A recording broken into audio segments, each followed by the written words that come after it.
I have been selling this book, Zanazli and Wan Chun Hong's Guide to Indie Filmmaking, which is published by MPH for a while now. It's a really good book if you want to be a filmmaker, whether it's for YouTube, social media, TV, film, cinema, whatever.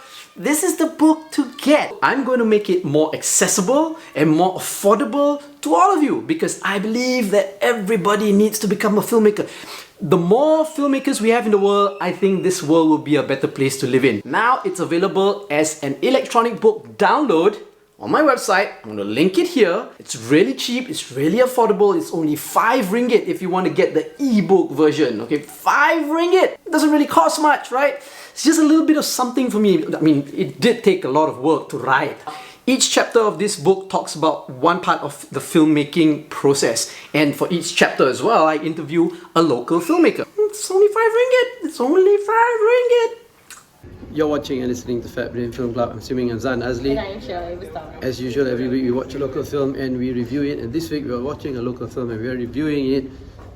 And it is Bito's Reversi. Reversi is his film. No lah, it's not his film, but he's starring in it. Which is all that matters. Not really, story matters. No, it matters. Story matters.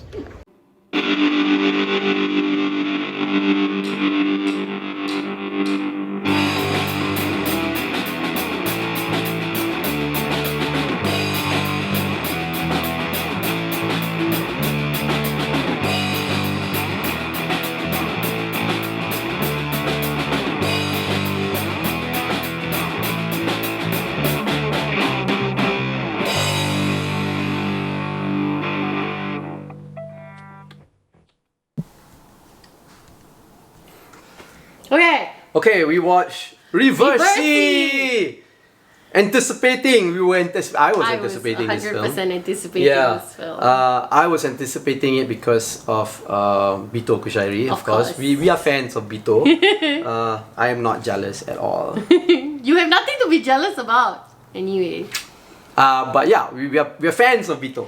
Yes. Right? So yeah, this one, and this movie is directed by Adrian Tay.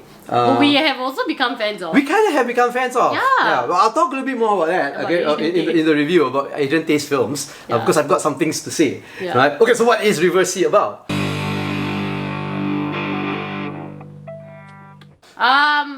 Reversi is about this boy named Akid, played by Bito Kushairi. We'll call him a boy because his status in the film changes a few times. Yeah, from 18 years old. From boy to man to uncle. Don't give spoilers! But then how am I going to talk about the film? Anyway, so this boy has inherited this ability to go back in time. Okay? And then like some things happen to him in his life. And then it's about that lah, about how he uses his powers and the struggle that he faces with these things that happen to him in his life. Is that good enough? Yeah, I guess so. And there's like time travel involved. I already said that he goes back in time. Oh, sorry. Oh, and his therapist. Okay.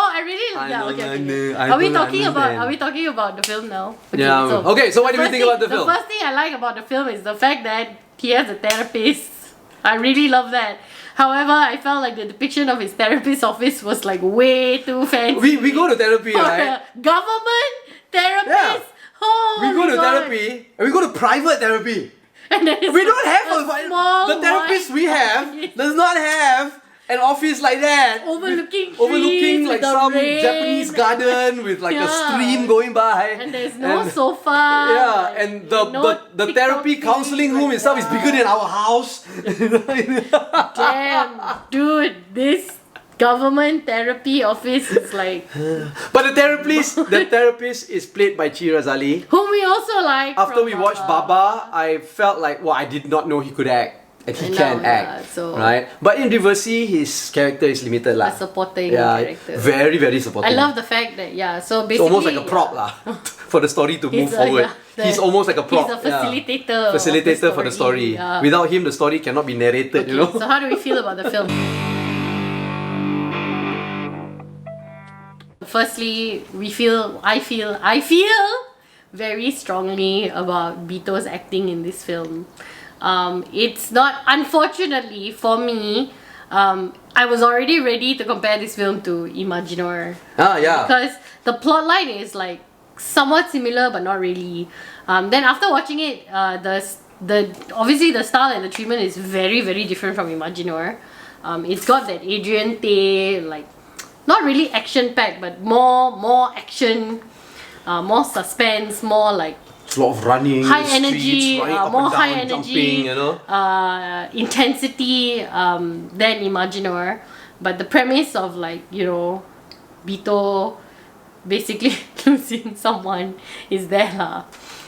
So there's a lot of scenes of like tortured Bito Kushairi acting, and then there's a lot of scenes of like Bito Kushairi running in the rain. There's a lot of scenes of Bito Kushairi crying. So basically, it was a great 2 hours for me, but also like kesiannya, kesian gila.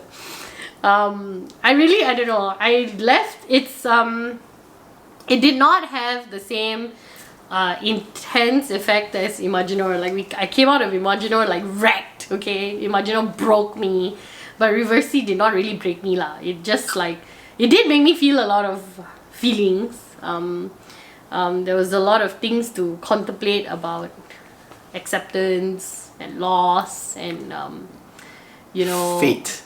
How you can never change fate, right? Not so much how you can never change fate, but basically that you will always lose something. So even if you manage to save the thing that you thought was going to, you would have you will lost still something. lose something. Yeah. And I thought that was a very heavy and poignant message for a mainstream. I was gonna add to your word, say poignant. And all that, and for you a used the word poignant. mainstream for a mainstream film, because damn, nobody needed that. We were just there to watch a film, but it was really just telling you like sometimes you just have to deal with it, and whatever you think you might have been able to do differently will still incur some kind of loss or tragedy. And to see that play out in the film, not just once but like multiple times, was so painful. And I think Bito executed that so well. It was so painful to watch him. It was terrible. I was having a terrible time, but also a great time watching Bito Kushairi act so well. But it was just, I really sympathized with his character lah. I really felt like he was really like kebutuhan, you know, like really don't know what to do already, and just so like tortured. I know lah, you just came back from Jakarta. Yeah, I know. Kebutuhan. Aku membutuhkan pantatmu. There was no other word. Aku kebutuhan pantatmu. Can lah. Shut up. Anyway, and then so that's how I felt about the film. It just made me feel a lot of pain. Okay, the end. So let us know what you think about it. Okay, what did you think? Tell me. Bito, you shall not get my wife. He doesn't want your wife. He has his own wife I'm not talking about him, I'm talking that about you. he's very into. Right. I also don't want to be with him. He has his own wife. Anyway, carry on. You can have another 3. No need. He doesn't want. Anyway, carry on. Um, Don't make it weird. Be cool, bro. No. You know when Adrian Tay first came out with Pascal many years ago, I did not like Pascal. A lot of people like the action scenes and all that. I just didn't like it. I liked it for the shirtlessness though. That was working out for me. It didn't do anything for me. Although I do like shirtless men too, but not this one now, because the shirtless men in Pascal they were too symmetrical. You only like yourself shirtless.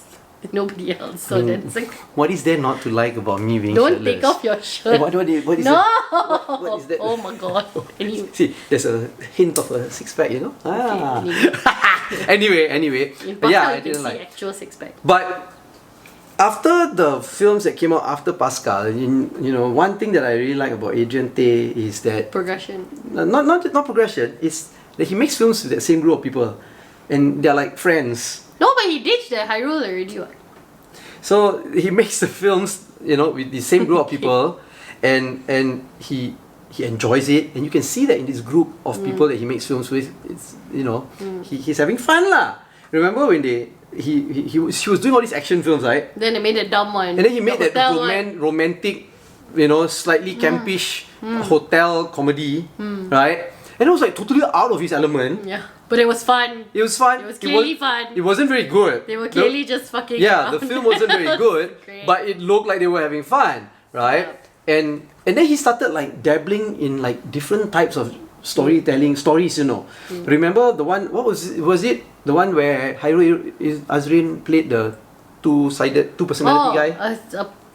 Assistant ke apprentice? Apprentice or something like that. See, that was like totally not apprentice, assistant maybe. Something like that, the assistant. Again, it's like a totally different story, right? It was not bad. It wasn't great, but it was not bad. And he's come out with so many other films too. Didn't he make the badminton film too? Gold is he, that's right?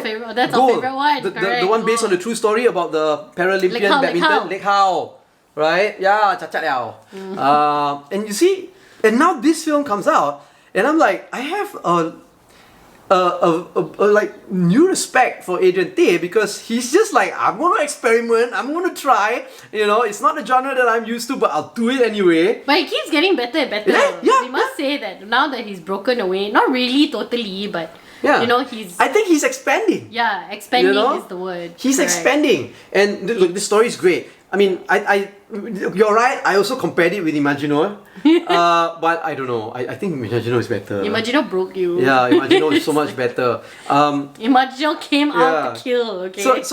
I think the directing of this story could have been a little bit tighter, because it was a little bit too long for me. It was draggy in a little bit. It was getting draggy already towards the final quarter of the film, and I was kind of like waiting for him to just tie it all up and finish. You know, but it was still not a bad film. Bito's performance was great, of course. I mean, I think he's gonna like cement himself as one of like the best actors already out there.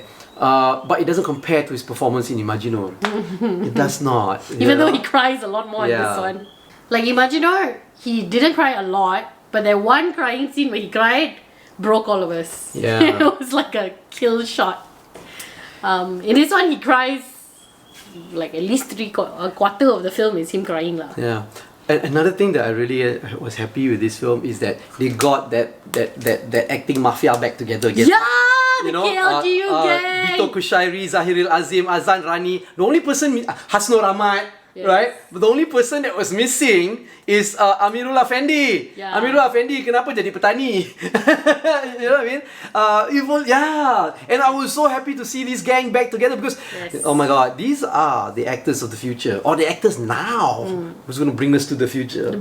Yeah, I love this group of actors. You know, they are great. It was so exciting to see them come up on the screen. But I think the directing influenced it a little bit, because I don't know, like you said because of Adrian Tay's influence, this film is a little bit more high energy, right? Very intense. Very intense. But intense in that high energy way. A good way. I'm not saying it's bad. It's in that action-packed way, not in the Imaginur way. Yes.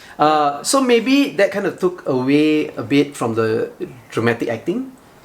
You know what I mean? Because I've seen better performances by Bito, Hasnur Ahmad, and Zahir Azim. You know. And Azan Rani and all that. I've seen better performances. They've had better performances in other shows. So I don't know. But again, I really want to stress that you know, this is Adrian Tay expanding. He's doing something new, which is great, and it's not a bad film. And as a standalone, without comparing it to anything else that we've seen, it's a good film. Yeah, it's a really good film. Yeah, it really keeps you at the edge of your seat. At one point, I thought that I knew how it was gonna end. It did not end the way I thought it was gonna end. I was very shocked when it happened. I thought that Hasnur Ahmad was just going to make an appearance. He did not. He turned out to be a going to be in the film. Yeah, don't spoil. No spoilers. No spoilers. It was an excellent film. No, I wouldn't say excellent. Well, it was a good film. You can say excellent, of course. It was a very good film. But I wouldn't say it's an excellent film. It's not bad, yeah. Good. Yeah. So, would you tell people to watch it? Yeah, I would tell people to go watch it. It's a good blockbuster movie to go to. I don't know. Adrian Tay makes a cameo.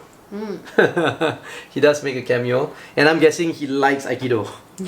So he put that in. Maybe. And he needs to do a cameo where he is the Aikido master. You just said don't spoil things. This one is not a spoiler, it's just a cameo. Yeah, everybody's gonna know. It's in the synopsis also, she's an Aikido instructor. Oh, is it? Yeah, so So yeah, you watch it. I think like in the beginning of this review, you were talking about how it teaches you to accept things and all that. Loss. It teaches you to accept loss. accept things like Not that. things, just loss. Yeah, I agree with that. It really made me feel that way as well. It was a painful film. It was actually, despite it being so like blockbuster. It is a painful film. It was at its core. Sad.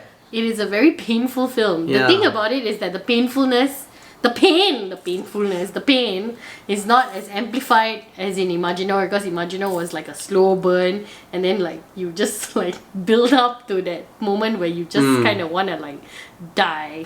Whereas this one, it's like it's throughout. It's like that scene. Yeah, the pain just never ends. Because he's again, this is not a spoiler. He's a policeman, Hostage negotiator, right? So there's this one scene where he's negotiating with a person who took Azan Rani, the person who takes somebody hostage, and they go on and on about being fathers and being taking care of the family, and then like he feels so much that he takes money from his wallet to give to the guy. Yeah.